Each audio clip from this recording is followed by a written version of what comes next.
نحمده تعالى ونستعينه ونستغفره ونعوذ بالله من شرور أنفسنا وسيئات أعمالنا من يهده الله فلا مضل له ومن يضلل فلا هادي له أشهد أن لا إله إلا الله وحده لا شريك له وأشهد أن محمدا عبده ورسوله أما بعد فيقول ربنا تبارك وتعالى يا أيها الذين آمنوا اتقوا الله حق تقاته ولا تموتن إلا وأنتم مسلمون يا أيها الذين آمنوا اتقوا الله وقولوا قولا سديدا يصلح لكم أعمالكم ويغفر لكم ذنوبكم ومن يطع الله ورسوله فقد فاز فوزا عظيما ويقول نبينا عليه الصلاة والسلام فإن أصدق الحديث كتاب الله وخير الهدي هدي محمد صلى الله عليه وعلى آله وسلم وشر الأمور محدثاتها فإن كل محدثة بدعة وكل بدعة ضلالة وكل ضلالة في النار. إخواني في الدين رحمني ورحمكم الله. Kita memanjatkan segala puji dan syukur kehadiran Allah Subhanahu wa ta'ala, yang mana pada sore hari ini dengan izin Allah Tabaraka wa ta'ala kita kembali bisa melanjutkan pelajaran kita sebagaimana biasanya. Kita akan membahas kitab Tauhid beserta syarahnya, yang mana pada kesempatan ini kita sampai pada bab man tabarraka bi syajaratin aw hajarin wa nahwihima. Bab barang siapa yang mencari berkah dengan pohon atau batu atau yang sejenis dengan keduanya. Kita sudah membaca mengenai pelajaran-pelajaran yang disebutkan oleh Syekh Al-Imam Muhammad bin Abdul Wahhab rahimahullahu ta'ala dari bab ini. Sekarang kita sampai pada pelajaran yang ke-8. Qala Syekh Al-Imam Muhammad bin Abdul Wahhab rahimahullahu ta'ala Ats-tsaminah, masalah yang ke-8, yakni yang ke-8 dari bab ini. Al-amrul kabir wa huwa al-maqsud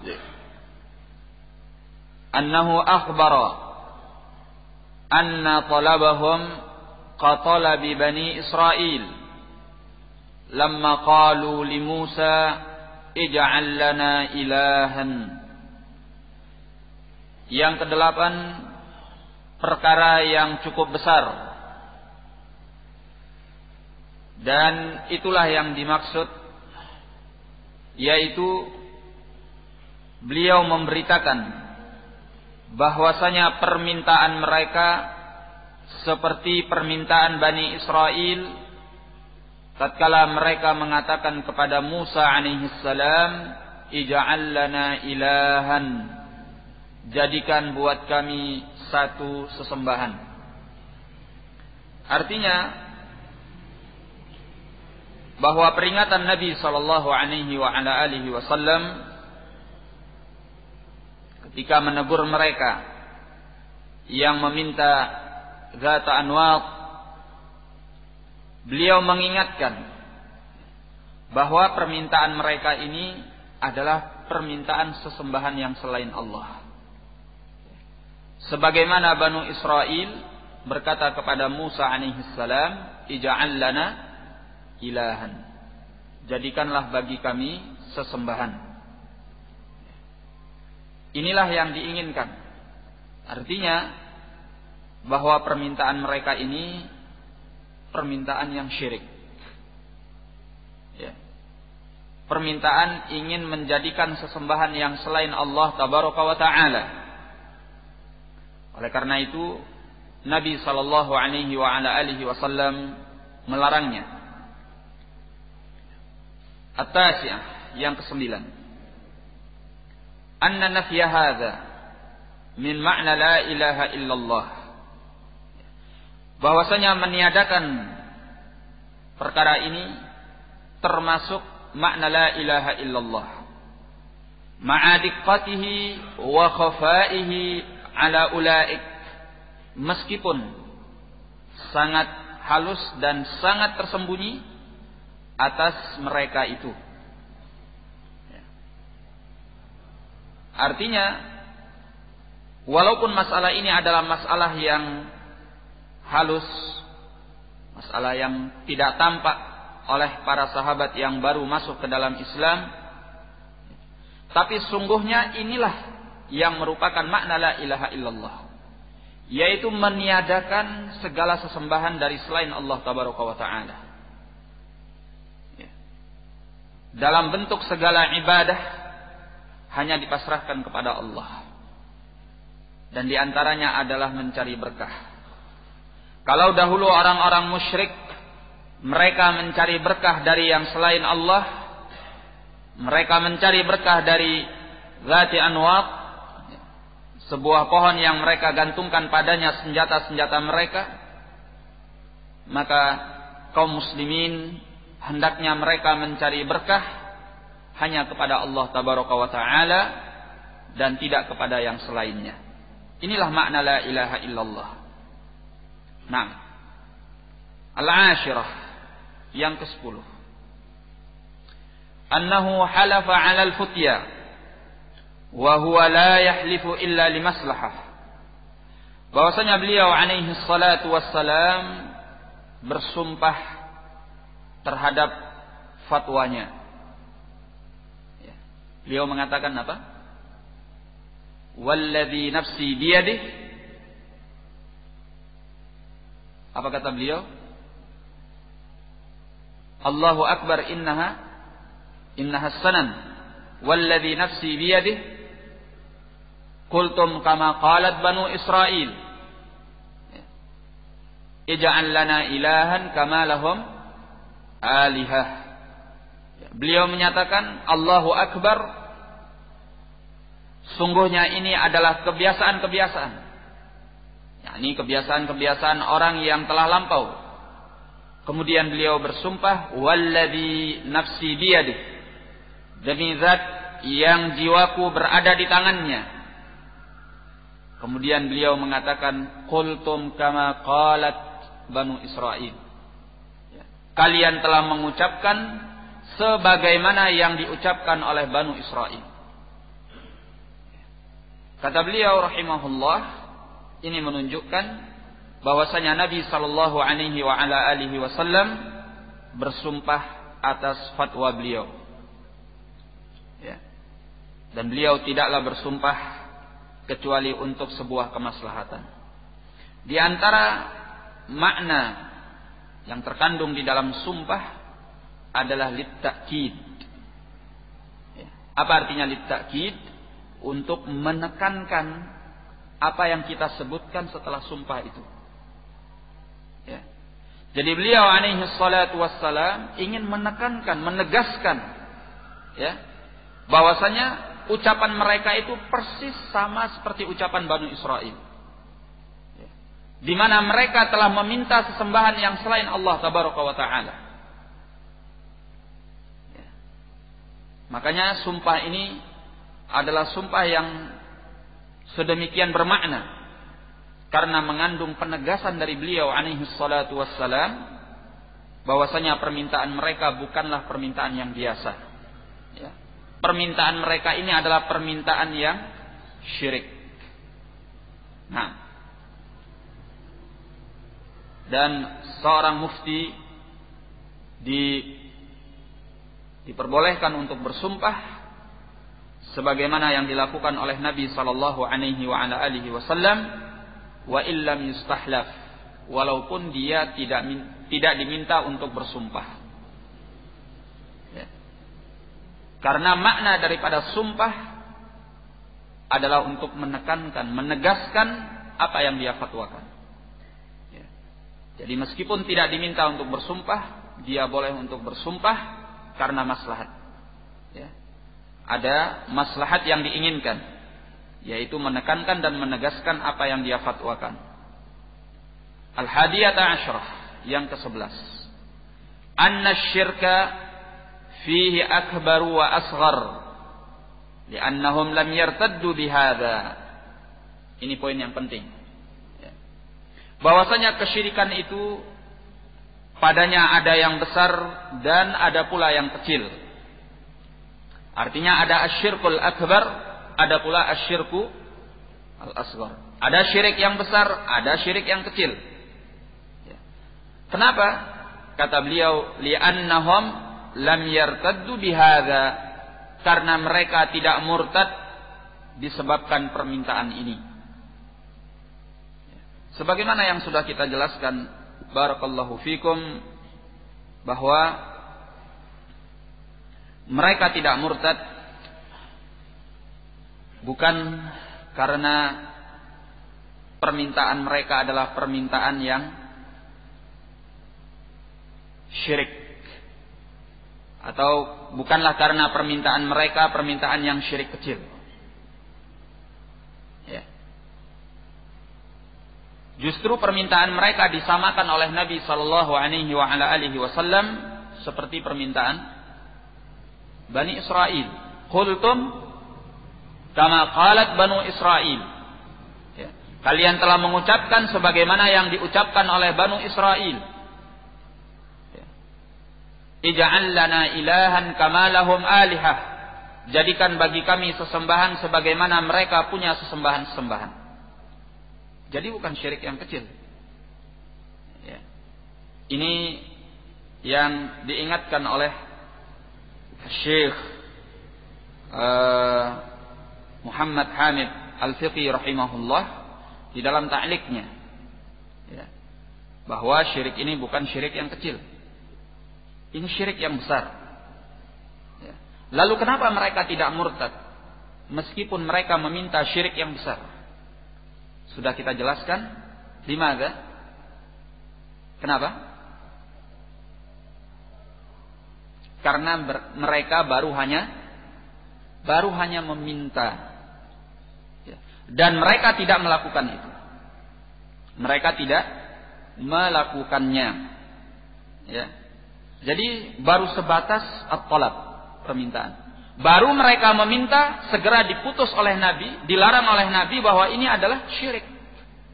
Ucapan kalian ini sama dengan ucapan Banu Israel, ij'al lana ilahan kama lahum alihah, sehingga mereka tidak jadi melakukannya.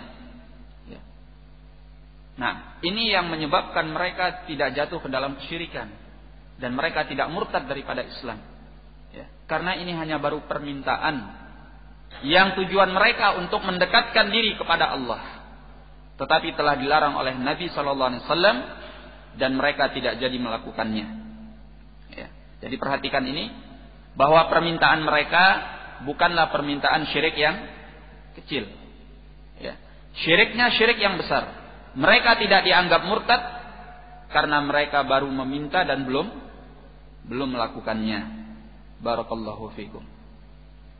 Ats-tsaniyata asyrah, yang ke-12. Qauluhu wa nahnu hudatsa'u ahdin bi kufr. Sabda atau ucapan beliau radhiyallahu an, yakni Abu Waqid Al-Laythi radhiyallahu an, wa nahnu hudatsa'u ahdin bi kufr, dan kami adalah orang-orang yang baru saja lepas daripada kekafiran, fi anna ghairahum la yajhalu dzalik, dalam pernyataan ini mengandung pelajaran bahwa yang selain mereka tidaklah bodoh tentang hal itu. Ya, maksudnya apa? Bahwa yang meminta itu orang-orang yang baru masuk ke dalam Islam.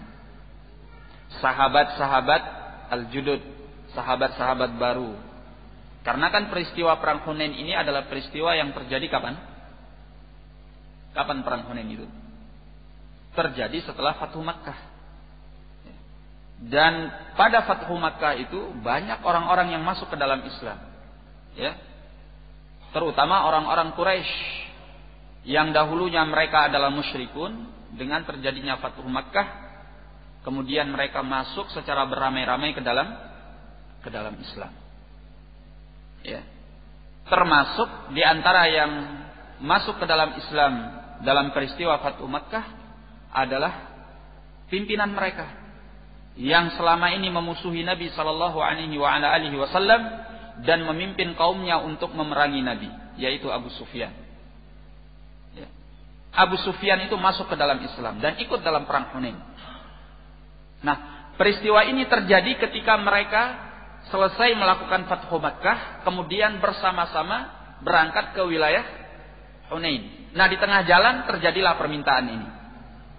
Ya. Tatkala mereka melihat adanya sekelompok musyrikun yang memiliki zatu anwat, maka kata mereka, ij'al lana zata anwat kama lahum zatu anwat, ya.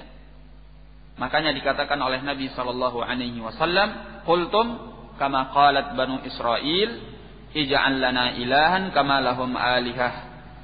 Jadi orang-orang baru, ya, orang-orang yang baru masuk ke dalam Islam dari kalangan as-sahabah yang meminta demikian itu. Adapun sahabat-sahabat kudama, sahabat-sahabat yang senior, sahabat-sahabat yang disebut dengan as-sabiqunal awwalun minal muhajirin wal ansar, orang-orang terdahulu keislamannya dari kalangan al-muhajirin dan al-ansar, mereka tidak minta seperti itu. Kenapa? Karena mereka itu sudah ngerti, sudah paham, ya. Islam dan tauhid itu sudah menancap di dalam hati mereka, seperti Abu Bakar, seperti Umar, seperti Utsman, seperti Ali, dan katakan sahabat-sahabat yang lainnya dari sahabat-sahabat yang telah lama keislamannya. Jadi yang minta ini adalah sahabat-sahabat baru. Nah, ini pelajaran penting. Ats-tsalitsata asyrah, supaya tidak tergambar atau tidak terbayang di dalam pikiran kita bahwa semua sahabat meminta yang demikian itu, ya, tidak. Tapi yang memintanya adalah sahabat-sahabat baru.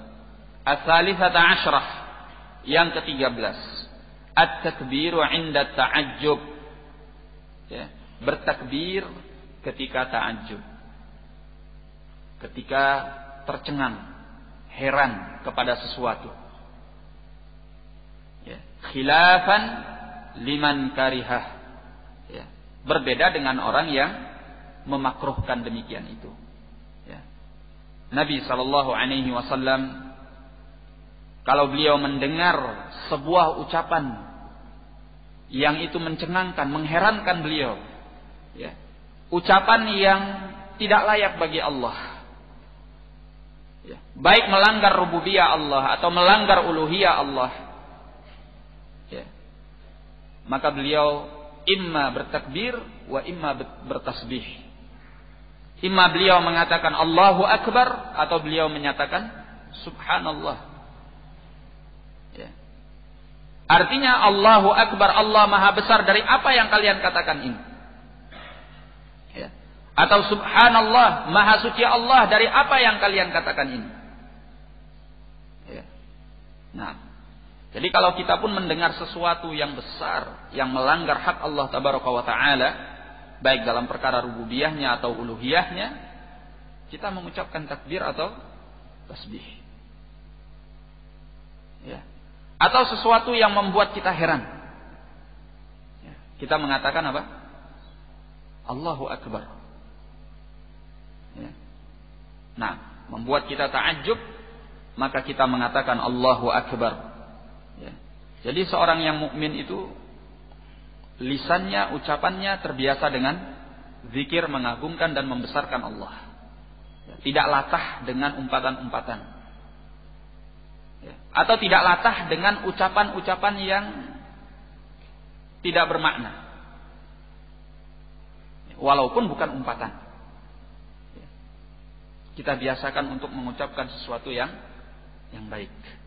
Ya, terkadang sebagian orang kaget mengucapkan apa? Umpatan. Bahkan doa yang celaka. Mampus misalnya. Ya. Atau ucapan yang tidak bermakna. Copot. Misalnya seperti itu. Ya. Lah, biasakan lisan kita zikir kepada Allah. Baik dalam keadaan kita terkejut, kaget, ya, tercengang, terheran, ataupun terkagum kepada sesuatu. Ya. Nah, Ar-Rabi'ata Asyrah, yang ke-14, Saddud Dzara'i. Ya. Menutup jalan-jalan. Tayyib. Ini adalah kaidah muhimmah di dalam Islam. Apa yang diistilahkan dengan saddud dzara'i, menutup jalan. Ya.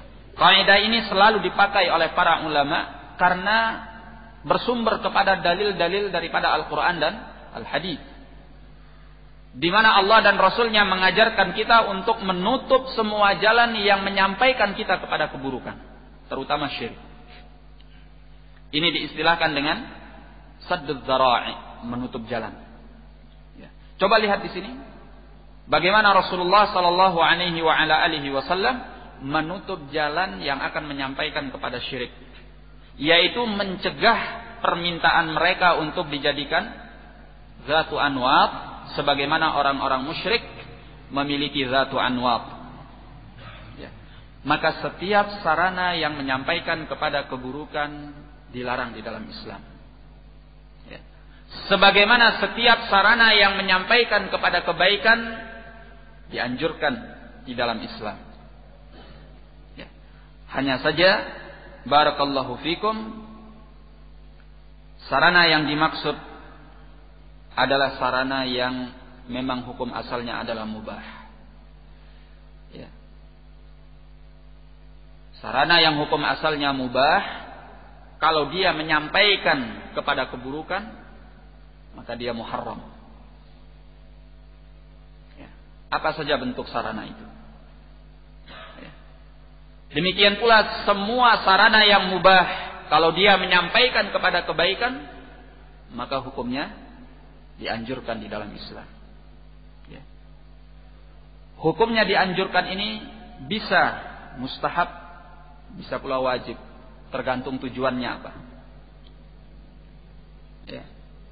Misalnya, barakallahu fikum, membeli air adalah perkara yang mubah, ya enggak? Tapi seorang tidak bisa sholat kecuali dia dengan membeli air. Apa hukumnya membeli air itu? Wajib. Karena sholat itu adalah wajib. Kalau sholatnya salah satu daripada sholat yang 5 waktu. Kalau sholatnya adalah sholat sunnah, maka membeli air itu hukumnya adalah sunnah. Ini sebagai contoh. Demikian pula setiap perkara yang mubah yang akan menyampaikan kepada perkara yang buruk. Kalau itu makruh, maka sarananya adalah makruh. Ya. Menjadi makruh. Kalau perkara buruknya itu adalah haram, maka sarananya menjadi muharram, perkara yang diharamkan. Naam. Barakallahu fikum. Sebagai contoh misalnya, ya, seperti orang yang berkendaraan, atau contoh lainnya seperti orang yang menggunakan alat elektronik seperti komputer, katakan seperti itu. Atau lebih spesifik lagi seperti internet. Ya. Hukum asalnya mubah. Kalau dia pakai sarana ini untuk perkara yang makruh, menjadi makruh. Kalau dia pakai untuk sarana yang untuk sesuatu yang muharram, maka dia menjadi muharram.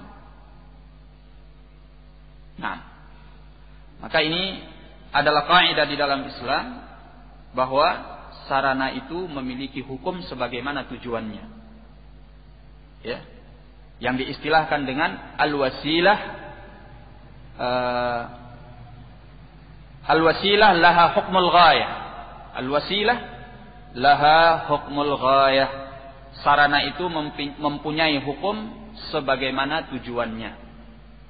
Nah, tapi saya katakan sekali lagi bahwa sarana yang dimaksud di sini adalah sarana yang mubah. Kalau sarananya saja sudah haram, maka tidak perlu dilihat kepada tujuannya. Karena sarananya saja sudah haram, maka tetap hukumnya haram. Walaupun tujuannya nanti adalah baik. Sebagai contoh, misalnya dusta. Dusta itu halal atau haram? Haram. Al-kadzib kabirah minal kabair. Kemudian ada orang yang mengatakan, oh tidak apa-apa, saya kan dusta untuk kepentingan dakwah. Boleh tidak? Tujuannya baik. Maka kita katakan haram. Ya. Walaupun sarananya menyampaikan kepada sesuatu yang baik, tujuannya adalah dakwah, tapi ketika sarana itu haram, maka hukumnya apa? Haram. Karena yang namanya kebaikan itu tidak menghalalkan segala cara. Jadi sarana ini akan menjadi sesuatu yang dianjurkan, imma itu mustahab wa imma itu wajib, kalau sarananya adalah perkara yang mubah. Hukum asalnya adalah mubah. Nah, maka di sini pembahasan kita adalah saddud dzara'i. Ya, Islam kemudian mengajarkan untuk menutup segala pintu, segala jalan, segala sarana yang akan menyampaikan kepada keburukan. Ya. Karena yang demikian itu adalah penyempurna bagi larangan-larangan terhadap keburukan-keburukan tersebut. Ya. Kalau sebuah keburukan itu dilarang, namun sarananya tidak ditutup, maka seorang akan gampang terjatuh kepada apa yang dilarang itu. Ya. Makanya kalau kita lihat sebagai contoh di dalam Al-Quran, tatkala Allah tabaraka wa ta'ala melarang dari perbuatan zina, Allah larang dari sarananya, sebab yang akan menyampaikan ke sana. Allah mengatakan wala taqrabuz zina, jangan kalian mendekati zina. Ya. Dan Allah larang sebab sarana yang akan menyampaikan kepada zina. Dan awal syai', perkara yang pertama kali adalah an-nazar. Ya. Melihat kepada lawan jenis yang muharram. Ya, makanya Allah memerintahkan di dalam Al-Quran, katakan kepada orang-orang yang beriman, hendaknya mereka menahan pandangan mereka dan menjaga kehormatan mereka. Dan katakan pula kepada wanita-wanita mukminat untuk mereka menundukkan pandangan mereka dan menjaga kehormatan mereka. Seperti itu. Ini termasuk min bab sadduz dzara'i. Nah, di sini Nabi sallallahu alaihi wasallam melarang sahabat untuk meminta yang demikian, karena ini adalah sarana kepada kesyirikan. Kita cukupkan dulu sampai di sini. Wallahu a'lam bishawab. Wabillahi taufiq wal hidayah. Assalamualaikum warahmatullahi wabarakatuh.